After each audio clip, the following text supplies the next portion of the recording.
Me encargaron el tema de inmunología, es demasiado amplio.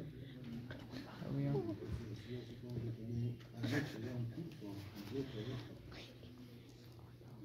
Así que lo he tratado de aplicar a la pediatría básica, general. Sobre todo una pregunta que hacen las mamás.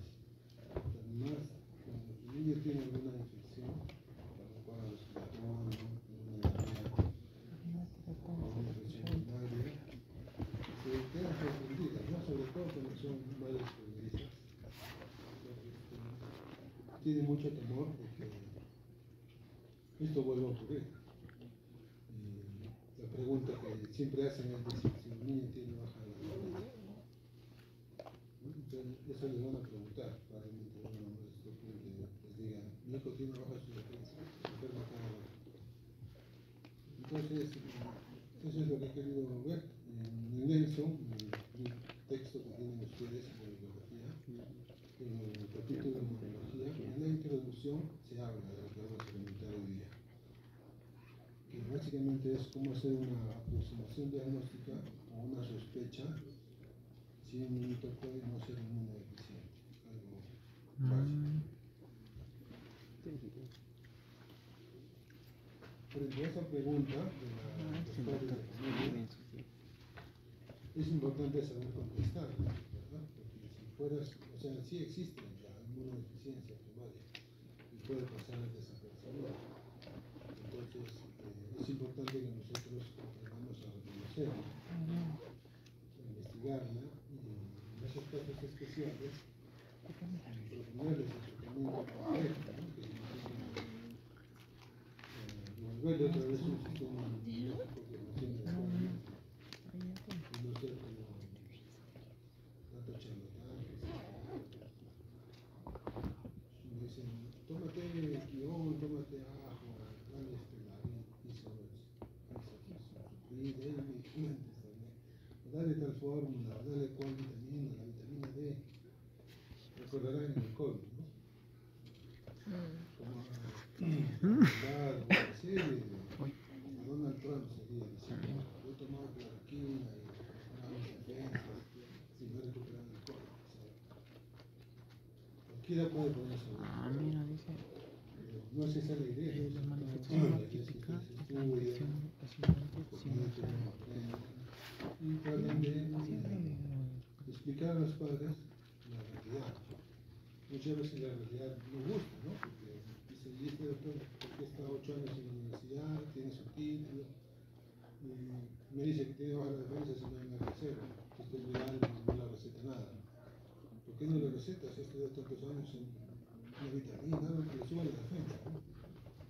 Entonces, sí existen las inmunodeficiencias, pero hay que saber diagnosticarlas y hay que saber explicar también a los padres.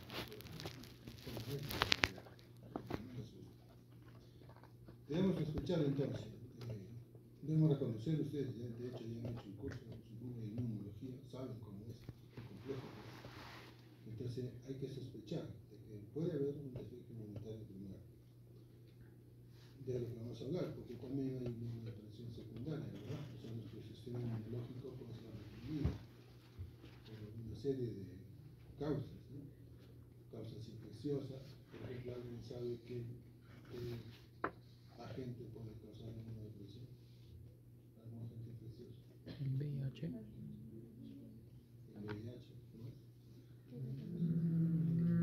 Citoplasmovirus, ¿qué más? Hay, ¿no es cierto?, una serie de agentes infecciosos que te pueden causar una inmunodepresión secundaria. También hay agentes químicos. Nosotros también en las diversas especialidades de la medicina se recetan una serie de medicamentos en las diversas especialidades, también en pediatría, que sí pueden causar una inmunodepresión secundaria, ¿no? Por ejemplo, alguien sabe que un medicamento que causa una inmunodepresión secundaria.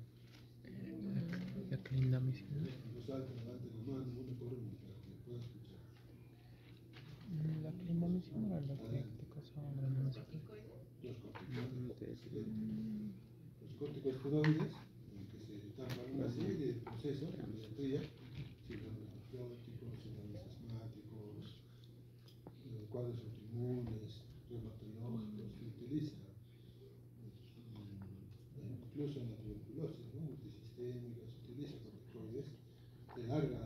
y eso causa una inmunosupresión secundaria.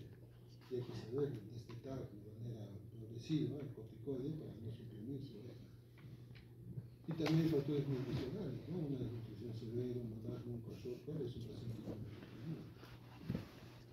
una inmunodepresión secundaria. Entonces, lo que vamos a hablar aquí es cuando sospechar una inmunodeficiencia primaria. Una manifestación típica es la infección recidivante sinusal o pulmonar.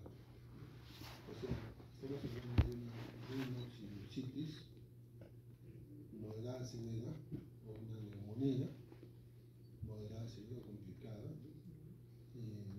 más de 2 episodios al año. Normalmente los niños tienen infecciones respiratorias, ¿no? Un niño bien alimentado, sin medicaciones, vacunado, tiene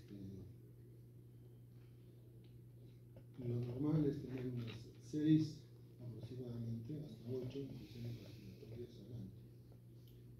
Y en países del tercer mundo es común, no es normal, pero es frecuente, se observa en realidad de 2 o 3 episodios de diarrea al año. Pero estamos hablando de infecciones respiratorias agudas tipo rinofaringitis, ¿no? Resfríos. Normalmente ustedes deben saber cuánto dura un resfrío. ¿Cuánto dura un resfrío? 7 días, ¿no? Sin miedo, levanta la mano, se pone de pie, dice el nombre, ya en voz alta. Aproximadamente. Obviamente no hay un tiempo exacto, ¿no? No pretendo que me digan esa respuesta, díganme de tantos o tantos días aproximadamente. Ustedes han dado resfríos en su vida varias veces, supongo, ¿no? ¿Cuánto dura normalmente el resfrío? Aunque sea google, 20 minutos.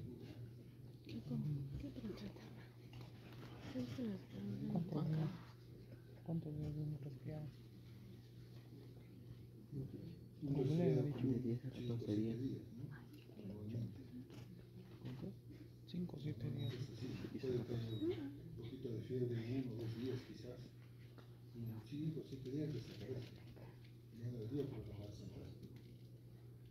Entonces una pregunta que pueden ustedes realizar hacia los padres es: cuando su niño está con moco, con gripe, con tos, ¿cuántos días le dura el cuadro, el proceso? Por definición, una sinusitis es un cuadro con síntomas respiratorios altos, rinorrea, dolor de cabeza, fiebre, tos, por más de 10 días. Eso es una sinusitis severa. Entonces estamos hablando de un niño que tiene más de 2 o 3 sinusitis comprobadas al año, o más de 2 neumonías al año. Porque normalmente nosotros tenemos resfríos, y eso es común en cualquier parte del mundo. Y también hay diarreas, ¿no? Igual, dentro de 5 días. Pero si la diarrea es más allá de 10 o 14 días, persistente o crónica, hay que pensar en algo más. No decir simplemente: señor, estamos en un país subdesarrollado, nuestro sistema sanitario no es adecuado, quizás usted no cuente con agua potable, con desagüe, de repente por eso es que tiene sus diarreas a cada rato. Pero pregunten, ¿no? Pregunten cómo es la evolución de la diarrea. Si efectivamente es una diarrea regular que pasa entre 5 días o es algo más. Pregunten si ese resfrío es a todos que refieren a madre que se enferma cada rato, si efectivamente han necesitado antibióticos, ha durado más de 2 semanas, a tener que internarse. Porque si solamente es un cuadro de infección respiratoria alta, ¿no? Como dice acá, las infecciones respiratorias altas son comunes. Y se ha hecho estudios en países avanzados que tienen tecnología. A todos estos, ¿cuántos de estos que tienen las infecciones comunes, corrientes, tienen inmunodeficiencia? Más o menos el 10%. Y sobre todo, los que tienen la historia más complicada, que no es solamente un resfrío común, sino sinusal recurrente, neumonía recurrente. Porque la madre puede decir: doctor, mi hijito del año pasado tenía 3 resfríos, tendrá bajas defensas, recétenme algo para las defensas. Deme una vitamina, no importa que cueste caro, yo voy a hacer un esfuerzo y lo voy a comprar. Entonces te vas a queda hasta pseudoculeta, manizón, no más. Hay que averiguar exactamente, ¿no es cierto?, cómo es a qué le llaman ella infecciones respiratorias, por qué demora tanto, qué es lo que está pasando, ¿no?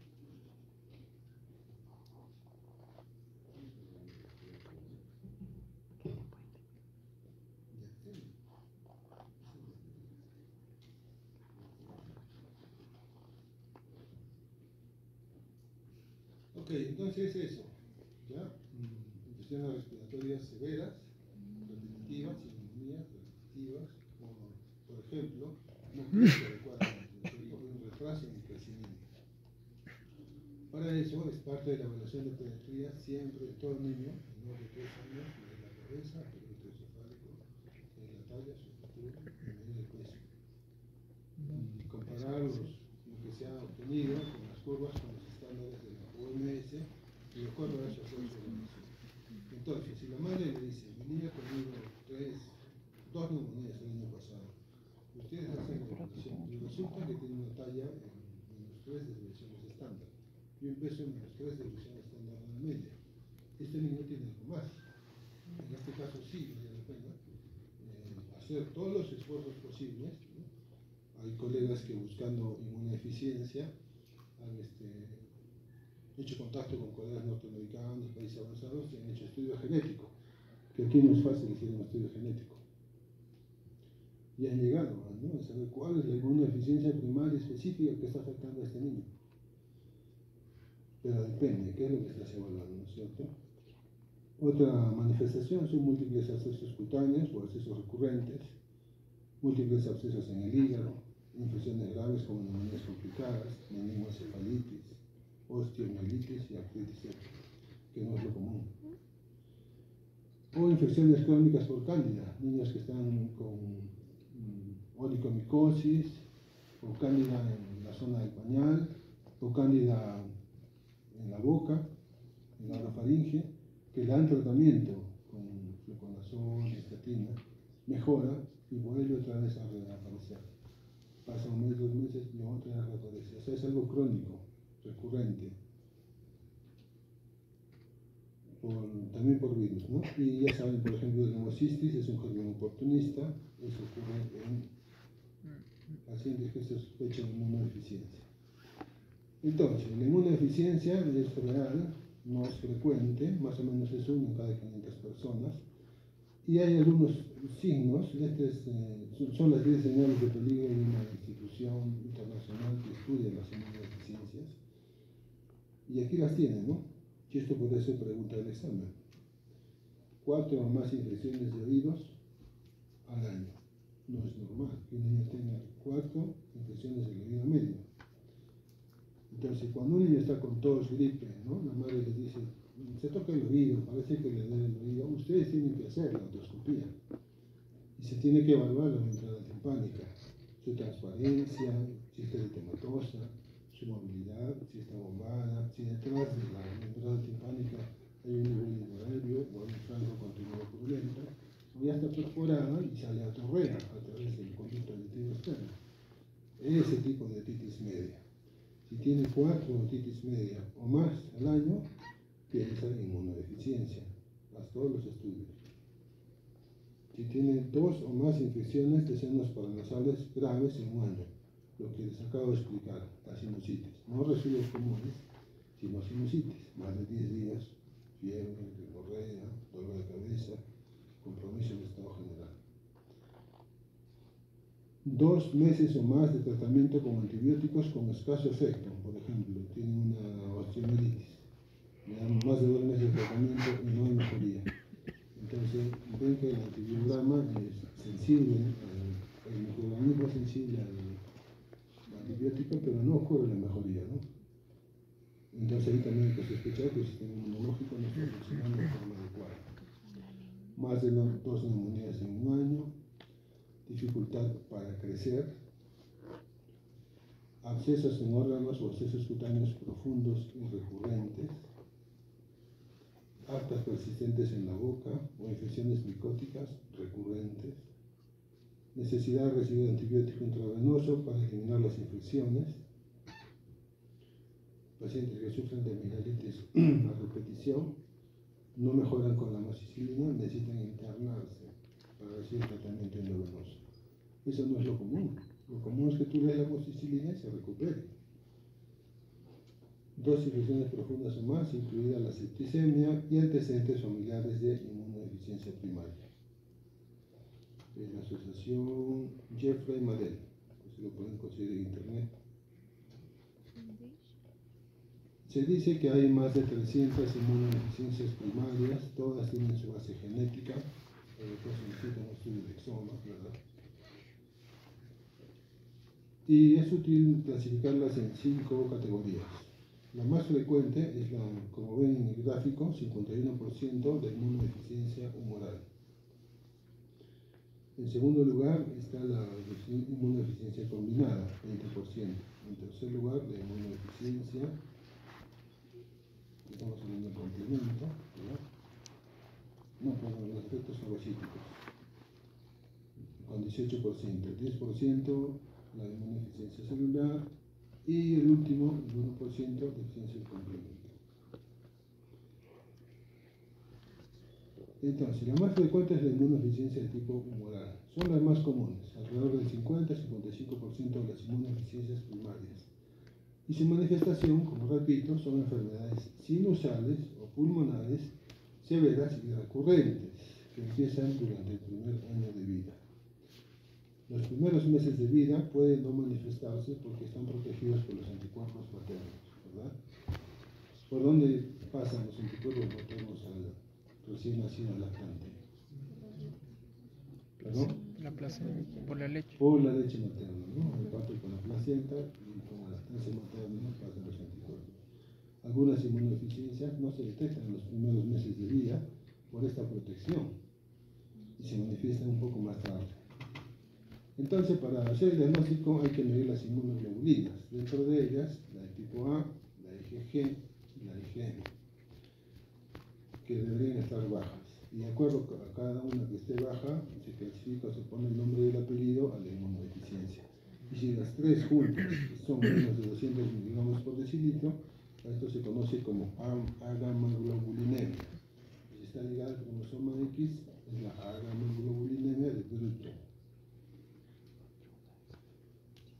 Efectos de los fagocitos, alrededor del 10 al 20%, infecciones crónicas del tejido celular subcutáneo, acceso recurrente, linfadenitis, también puede haber accesos en el hígado, pulmón y vaso. Estos niños también pueden manifestar enfermedades bucales como gingivitis necrotizante, úlceras, abscesos dentales, celulitis faciales odontogénicas, cicatrización lenta de las heridas y también se manifiesta por una caída tardía del cordón umbilical. Normalmente el muñón umbilical, después del parto, antes de las 2 semanas, debería momificarse y desprenderse. Pero si tú tienes un recién nacido de 3 o 4 semanas que va a su control después del parto y todavía tiene presente el muñón umbilical y no se ha desprendido, eso es un indicio para pensar en inmunodeficiencia. El desprendimiento tardío del cordón umbilical. ¿Qué exámenes? Como dije, la mayoría son genéticas. Aquí no tenemos mucho el tema de la genética. Ustedes podrían esa parte mejorar o avanzar en ese sentido, invertir, implementar y iniciar, ¿no? La genética, porque muchas de las enfermedades en realidad tienen un sustento genético. Y estas inmunodeficiencias primarias tienen un sustento genético. Entonces ahí estamos flaqueando un poco. Pero sin llegar a hacer, digamos, ese tipo de estudios, podemos pedir unos estudios básicos de laboratorio que no sean tan costosos y podemos descartar algunas inmunodeficiencias, alrededor del 50%. El hemograma es un estudio básico, inicial. Ustedes conocen, ¿verdad? Es el recuento de los leucocitos y la fórmula diferencial. Ahí podemos ver el recuento de los linfocitos y los neutrófilos. Una linfopenia hay que sospechar de inmunodeficiencia. Una neutropenia también hay que sospechar de inmunodeficiencia. Ahora, los valores de los neutrófilos y los linfocitos, como todo en pediatría, varían de acuerdo a la edad. No son valores promedios del adulto. De acuerdo a la edad van cambiando. Entonces, esto lo he extraído de Harriet Ley, el manual de pediatría. Pueden ver, por ejemplo, aquí un recién nacido a término. Su hemoglobina promedio es 16.5, menos 2 desviaciones estándar, 13.5. Los reticulocitos de 3 a 7%.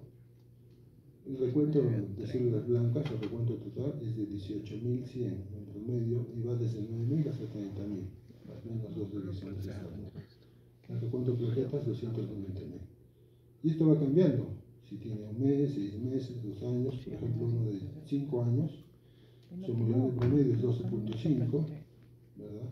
Las constantes, los reticulocitos de 0.5 a 1, y el recuento de leucocitos es de 8.500 en promedio, desde 5.000 hasta 15.500, ¿no? Son los rangos, lo mismo con las plaquetas. Entonces, eso hay que tener en cuenta para poder interpretar los valores de leucocitos, el diferencial de los neutrófilos y de los linfocitos, de acuerdo a la edad. Las plaquetas también nos pueden ayudar.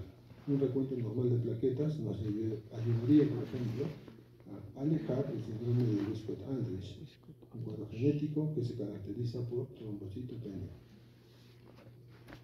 Entonces, cuando sospechamos de inmunodeficiencia, además de un hemograma completo, podemos pedir también niveles de inmunoglobulinas, que dijimos es de las más frecuentes, alrededor del 51% de las inmunodeficiencias primarias. Y eso sí lo tenemos. En la localidad se puede hacer un dosaje de inmunoglobulinas. Igual hay que compararlo de acuerdo a la edad. Todo varía en pediatría de acuerdo a la edad. Y aquí tienen los valores, por ejemplo, normales de inmunoglobulina de un niño de, digamos, 5 meses. Para la G va entre 196 a 558. La de tipo A, 473. La M de 27 a 100. Y esto va cambiando según la edad. Si es un adolescente, por ejemplo, mayor de 10 años, también tiene sus rangos de valores normales de inmunoglobulina. Entonces, en pediatría no es un adulto, un organismo adulto reducido de tamaño. El niño no es un organismo adulto reducido de tamaño. El niño es un organismo que tiene metamorfosis continua, transformación, crecimiento, todo va cambiando. Todos sus índices, sus indicadores de sangre, hematológicos, peso, talla, los núcleos de dosificación, existe lo que se llama la edad ósea, ¿no? Estudios de rayos X que por cada edad del niño va cambiando los valores. Y con eso hay que hacer las comparaciones para poder interpretar. Entonces, por ejemplo, si ustedes tienen un recién nacido, les nace un recién nacido, les convulsiona, digamos, le miden el calcio, está bajo, tiene una facies particular, tiene los fallones auriculares de implantación baja, tiene un soplo cardíaco. Ustedes podrían pensar en una anomalía de George. En la anomalía de George hay ausencia a veces del timo, generalmente hay hipotrofia o ausencia del timo, el cual se encarga del metabolismo del calcio, ¿verdad? También está también incluido, y por eso se explicaría el hipocalcemia en las convulsiones. Pero este tema genético no solo va con el tema del timo, sino también con cardiopatía y problemas de la cara y paladar hendido. Y el diagnóstico es genético, hacer un exoma y demostrarlo. Pero clínicamente uno podría tener la sospecha, ¿verdad? Si nosotros clínicamente vemos que hay desprendimiento tardío del cordón umbilical, ya les dije más de 2 semanas, tienen leucocitosis y problemas recurrentes, podemos pensar en un defecto de la adhesión de los leucocitos, un defecto fagocítico primario. Si hay candidiasis persistente, retraso del crecimiento, neumonías, una inmunodeficiencia combinada grave, que es de más difícil diagnóstico, en este caso no hay, digamos, una... Aquí en este caso vamos a hablar más tarde de lo que han hecho países avanzados para detectar esto de forma precoz. Si por ejemplo hay pérdidas sanguíneas, petequias, atorrea, eczema tópico, pensar en el síndrome de Wiskott-Andrich, que ya dijimos se caracteriza por trombocitopenia, ¿verdad? En niños más grandes, como hemos visto en el caso de Leonorio Delgado, una niñita que frecuentemente se hospitaliza por neumonías, las cuales forman bulas, abscesos, y son por estafilococo, con neumatoceles. Además tiene problemas de hongos recurrentes, acropaquia.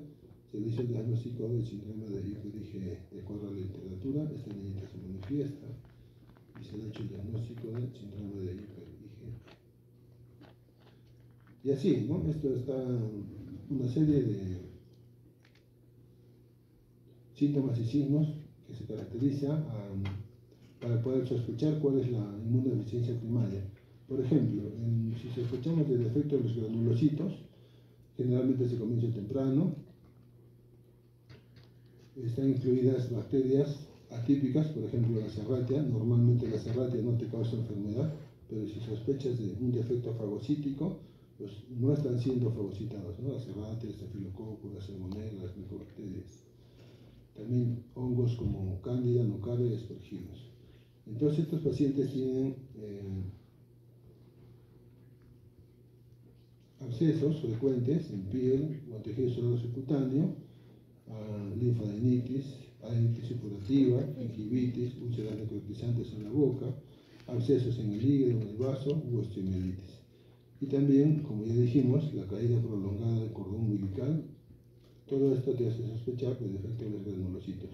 Clínicamente uno podría hacer esta distinción, pero como digo, el diagnóstico definitivo es con estudio genético. Sin embargo, de acuerdo a los casos clínicos, así como existen los toxidromes, ¿verdad?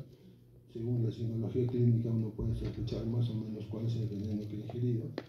Igual nosotros, según la clínica, más o menos podríamos sospechar cuál es la inmunodeficiencia primaria que está teniendo este paciente.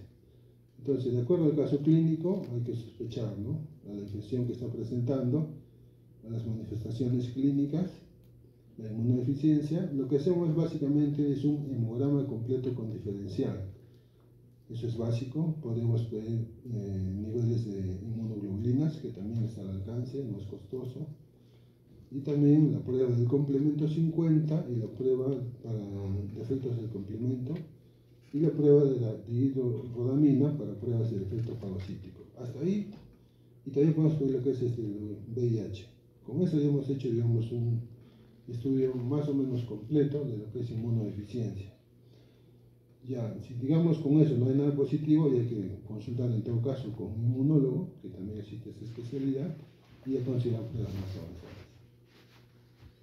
Igual acá un algoritmo, siempre la historia clínica, una anamnesis adecuada, un examen físico adecuado, un hemograma completo, cultivos, un cultivo, imágenes, radiografía de tórax, inmunoglobulinas. Se puede hacer también título de anticuerpos para difteria y tétanos, cuando una persona es inmunodeficiente, tiene bajos los títulos de los anticuerpos para estas vacunas. Y el complemento 50. Esto es lo más básico. Con esto, digamos, detectamos alrededor del 50 a 60% de las inmunodeficiencias primarias. Si todo sale normal y no tenemos idea de cuál es la inmunodeficiencia, consultar con un inmunólogo y ya hay pruebas más avanzadas, ¿no es cierto? Pruebas más avanzadas que ya son de la subespecialidad.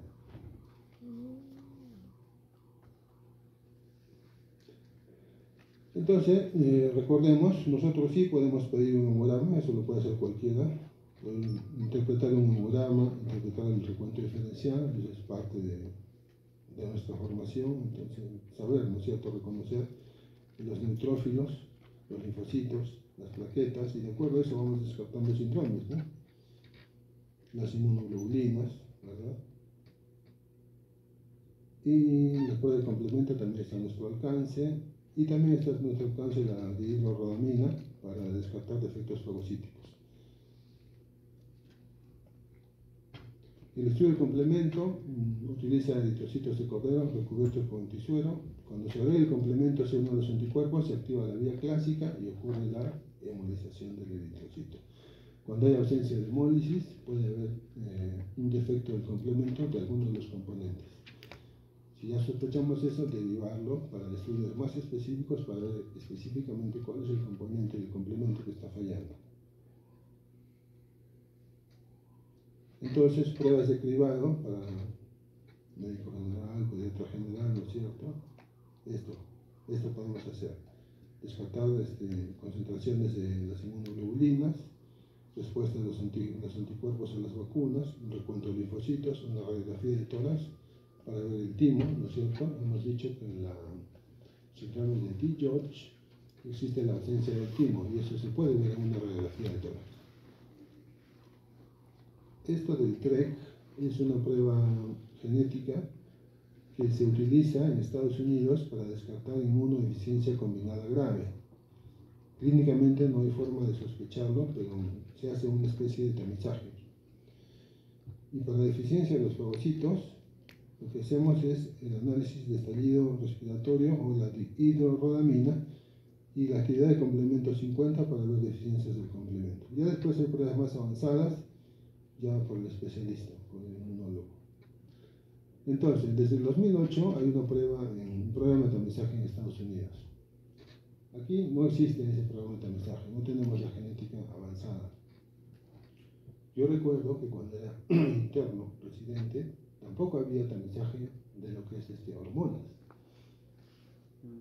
Y yo he conocido en el internado pacientes cretinos, niños de 6, 9 meses, con cretinismo clínico. ¿Saben qué es el cretinismo?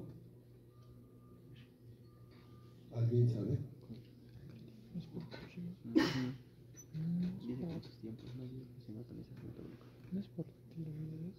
No te dijo primario, descartado con el tamizaje, Hipotiroidismo.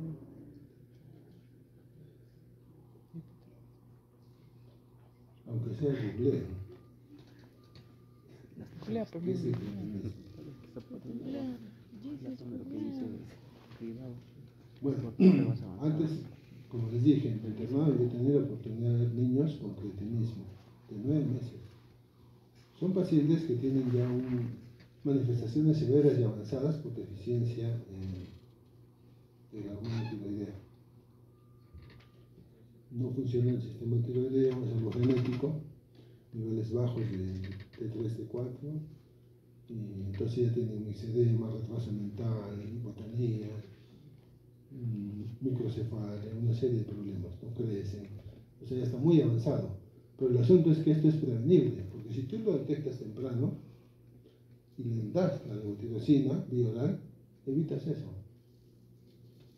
El problema es que clínicamente al nacer uno no puede darse cuenta, pasa desapercibido, porque los 5 sentidos con que contamos no alcanzan.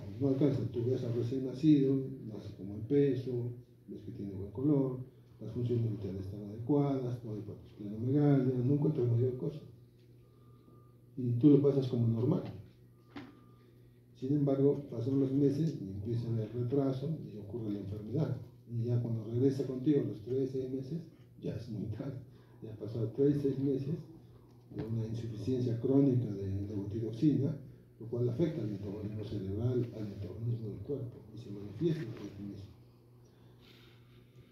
Desde el 2000 más o menos ya existe un programa a nivel nacional de despistaje, tamizaje neonatal. A todo recién nacido le sacan sangre del talón, le ponen una hoja filtro, un papel filtro, y con eso se hace el despistaje de 4 enfermedades: la galactosemia, la fenilcetonuria, el hipotiroidismo y me parece que es algo de las suprarrenales, lo cual clínicamente pasa desapercibido y es importante detectarlo precozmente porque de eso depende el pronóstico. Entonces, actualmente, con este programa en nivel nacional, ustedes no deberían ver pacientes con cretinismo. Eso sería muy malo, ¿no? Una falla grosera del sistema. Así que el sistema de salud hace una investigación completa cuando hay una muerte materna, por ejemplo, de parto, de embarazo, porque eso no debería ocurrir igual, ¿no? Si ocurre un cretinismo, los meses con retraso severo, llama la atención, no debería. Entonces de eso se tratan los programas de tamizaje, de despistaje, ¿no es cierto? En Estados Unidos han hecho un programa de despistaje para detectar la inmunodeficiencia combinada severa con la prueba TREC. Como dije, es una prueba de reacción en cadena de la polimerasa. Clínicamente no es posible detectarla y cuando se diagnostica tarde, después del primer año, ya es muy grave y generalmente se muere antes de los 2 años.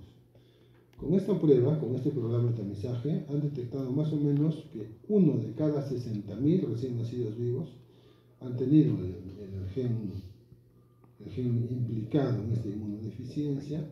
Se les hizo precozmente el trasplante de médula ósea y se consiguió la sobrevida del 93%.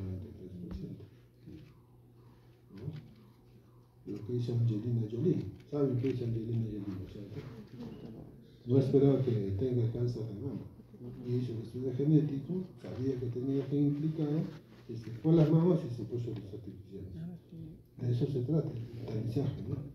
Porque clínicamente nuestros 5 sentidos son insuficientes, ¿no? Y con los años, aunque uno va ganando más experiencia, vas perdiendo la capacidad auditiva, la capacidad visual, se va perdiendo los sentidos.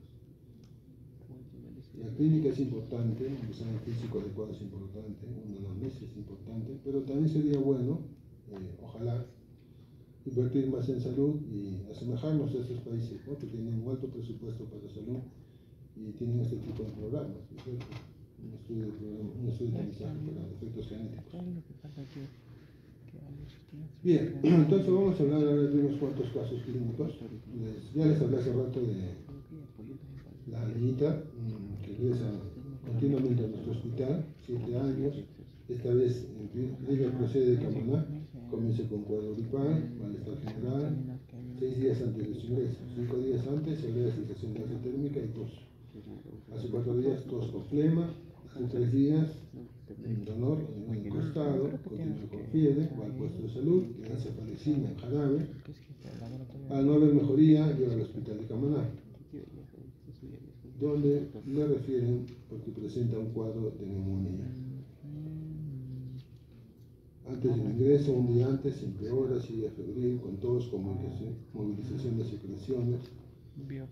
Mejora, no mejora, por lo cual la madre entró por emergencia.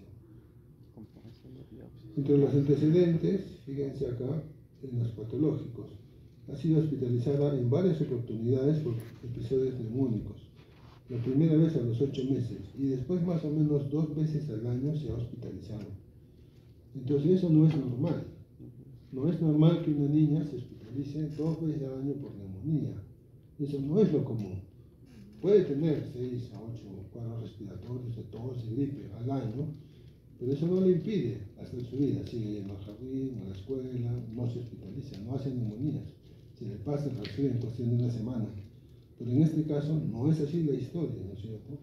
Ha tenido neumonías complicadas, incluso ha sido intervenido por una bula pulmonar en el Instituto Nacional de Niño en Lima. Y se le hizo el diagnóstico de síndrome de hiper-IgE, o sea, ya viene con ese diagnóstico. Hay acropaquia, noten, ¿no es cierto?, acá en la imagen, los dedos empalidos de tambor, onicomicosis recurrente que no mejora, o si es que mejora vuelve a aparecer. Esta es foto de otro paciente, se describe también la cifoscoliosis. Entonces, uñas onicomicóticas, acropaquia, en la parte de la piel, lesiones hipercrónicas por varios abscesos recurrentes que se hiperpigmentan después de la cicatrización, presencia de caries dentales, y esta es su radiografía de tórax. Aquí ustedes pueden observar la cardíaca, que es normal.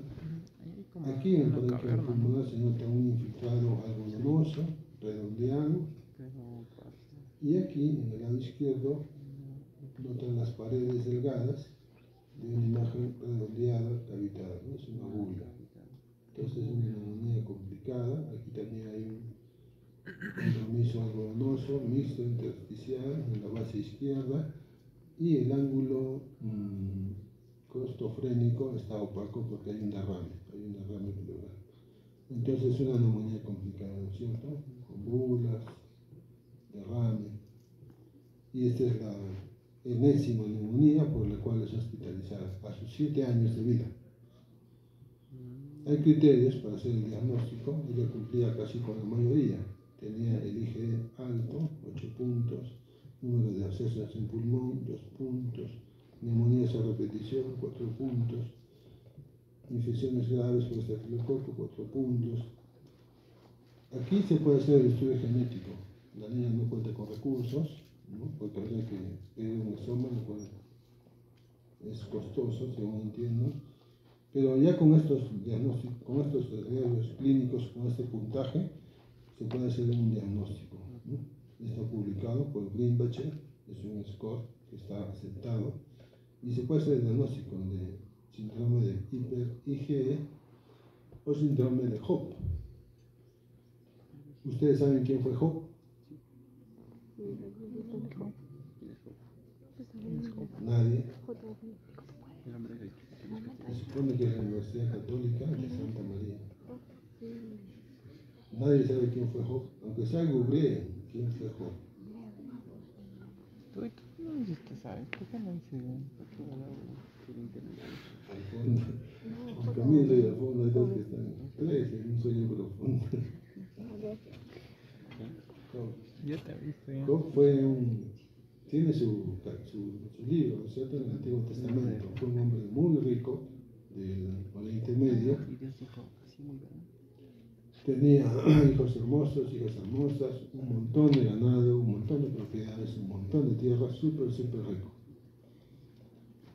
Y entonces va Satanás donde Dios y le dice, Dios le pregunta, ¿dónde has estado? He estado dando vueltas por el mundo. ¿Qué te parece mi siervo Job? Es cumplidor de la ley, ¿verdad? Sí, pero porque todo se lo das. Tiene todo. No le hace falta nada. A ver, quítale, a ver si te va a bendecir. Y entonces, Dios le dice, ok, te lo permito, pero no toques su vida. Y el diablo lo que hace es, primero le quita todo, le roban todos sus animales, le roban sus tierras, mata a todos sus hijos. Terrible. Queda completamente arruinado. ¿Y él qué dice? Job. ¿Sabes? Él dice, Dios me lo dio, Dios me lo quitó. Bendito sea el nombre del Señor. Es decir, no maldice, porque él sigue con fe, ¿no es cierto? Pero luego, Satanás va otra vez donde Dios y le dice, ¿dónde has estado? Dando vueltas por la tierra. ¿Y qué te parece mi siervo Job? Has hecho lo que has querido y sigue bendiciendo. Y le dice, ok, pero no le has tocado su carne. Tócale su carne y verás. Ok, pero respeta su vida. Y entonces le manda una enfermedad infecciosa al parecer, donde está lleno de úlceras, ¿no es cierto?, desde la punta del cabello hasta la punta de los pies. Son como abscesos, como les dije, subcutáneos, ¿no es cierto?, de las personas inmunodeficientes, crónicas y recurrentes. Y dice que hasta los perros le lamían las heridas y con una teja se rascaba. Y su mujer le dice, maldice a tu Dios. Y el libro sigue para más, es un libro bien profundo, ojalá algún día lo lean, probablemente ahora ni siquiera tengan necesidad de eso, pero cuando la vida más allá les enseñe, tengan ganas como yo, lean ese libro y sí, es un libro bastante. Pero por eso es que se llama síndrome de Job. Ahora se conoce como síndrome de hiper-IgE, una inmunodeficiencia primaria. Otro caso de una niña de 1 año de edad que siempre tenía abscesos de partes blandas de formas recurrentes, ¿no?, parecido a lo que hemos visto, y además de esos abscesos recurrentes tenía neutropenia en el hemograma. Los recuentos de los neutrófilos estaban bajos para su edad comparando con los estándares. Y además había el antecedente que la mamá también tenía neutropenia. Este colega, en este caso lo han visto en Lima, tuvo el contacto con la institución Jeffrey Model, de la cual hemos visto los 10 signos al principio, por las cuales tú puedes sospechar de inmunodeficiencia. Y con esos contactos logró hacer un estudio genético, ¿no?, enviar la muestra a un laboratorio extranjero, ¿no es cierto?, este es el reporte del laboratorio, donde ellos encuentran identificado un gen, ¿no es cierto?, asociado con la inmunodeficiencia. Y hacen el diagnóstico de neutropenia cíclica, algo genético, por el gen de la elastasa, el gen ELANE, que se manifiesta, ¿no es cierto?, por episodios recurrentes de neutropenia, ¿no?, abscesos subcutáneos frecuentes, etc. y se hizo el diagnóstico de Diamond Blackman, ¿no? Diamond Blackman. Ese es el nombre del apellido, el trastorno genético, y el tratamiento ha sido trasplante de médula ósea, que es el único tratamiento. O sea, no es como te dicen las mamás, doctor, mi hijo se enferma cada rato, tendrá baja sus defensas, no será bueno darle una vitamina. Y hay médicos que caen en el juego y empiezan a recetarse de culebra. Y dicen, sí, dale vitamina D, con eso no, dale todo producto, con eso no hace nada. Eso no es. Si tú detectas la inmunodeficiencia, o sea, con pruebas y todo, como ha hecho este colega genético y todo, el manejo es el trasplante de médula ósea. No es tan simple como darle una vitamina. Entonces, eso es importante, ¿no? Otro caso clínico, un niño de 2 meses que llega a la unidad de cuidados intensivos porque ha presentado una convulsión prolongada. Y al final resultó que tenía hipocalcemia dentro de los estudios de la convulsión. Además tiene historia de diarrea crónica, falla de medio, es decir, su peso y su talla no están de acuerdo a la edad, y dermatitis recurrente por cándida. Al examen físico, ustedes encuentran orejas de implantación baja, paladar hendido, soplo cardíaco 2/6, y le toman una radiografía de tórax. ¿Cuál sería su presunción diagnóstica? De este caso habíamos hablado hace rato. Si es que han prestado atención, ya pueden decirme de qué se trata. ¿Cómo? Pero eso no es el tema en general. Di George, excelente. Muy bien. Ese es el síndrome de George. Han estado atentas. Entonces aquí en la placa lo que se puede ver es la ausencia del timo. Normalmente el timo está en el mediastino superior y tiene 2 lóbulos. Un lóbulo derecho que se posa sobre la silueta cardíaca y un lóbulo izquierdo que se posa también sobre la silueta cardíaca. En este caso no está ausente. Eso, la historia clínica te hace el diagnóstico. Si la mamá tiene los medios, uno tiene los contactos, podría hacer el diagnóstico genético enviando la muestra.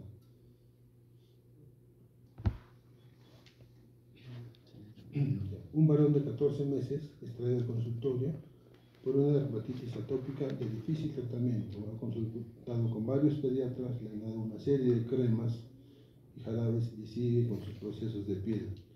Y además de eso tiene sangre en las deposiciones. También se le pregunta si tiene epistaxia recurrente y hay antecedente de otorrea en 3 oportunidades. Recién tiene 14 meses. En menos de un año, alrededor de un año, 3 otitis medias complicadas. En el hemograma, linfocitos 7300, linfocitos 42%, neutrófilos 34%. Si hacemos los cálculos, más o menos 4 por 7, 28, como 2.800 linfocitos para su edad normal. 3 por 7, 21.100 neutrófilos, un poquito más, lo cual es normal para su edad. Los sinófilos, 7 por 7, 49. Está un poquito elevado porque los sinófilos deben ser 300 más o menos para su edad. En este caso están un poco elevados. Y las plaquetas en 65.000, lo cual está bajo, porque debe ser alrededor de 100 a 150.000. ¿Cuál sería su diagnóstico? También hemos hablado de la trombocitopenia. Wiskott-Aldrich. Muy bien. Hay personas que sí están prestando atención. Y el tratamiento de las inmunodeficiencias, como dije, no es dar una vitamina, ¿no es cierto? Casi siempre es el tratamiento definitivo, trasplante de médula ósea, trasplante de componentes hematopoyéticos o terapia genética, que es una posibilidad que se está investigando en países avanzados.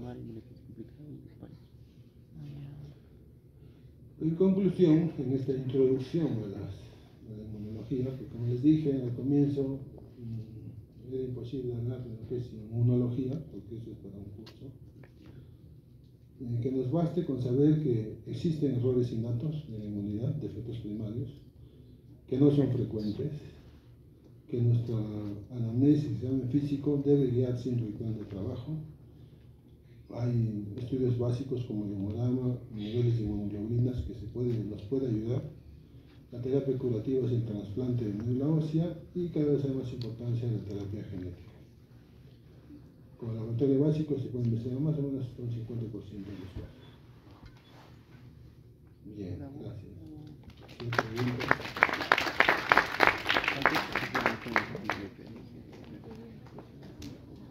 Entonces, jóvenes, el examen más o menos va a ser así. Las preguntas que me pidan a mí, yo voy a enviar casos clínicos similares a lo que hemos hablado. Y no va a ser nada del otro mundo.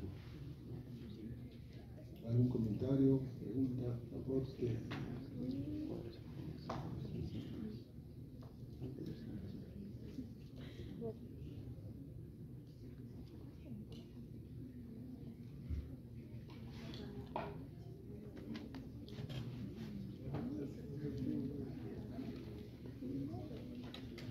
Acá hay en mi grupo, hay algunos cuantos, ¿no?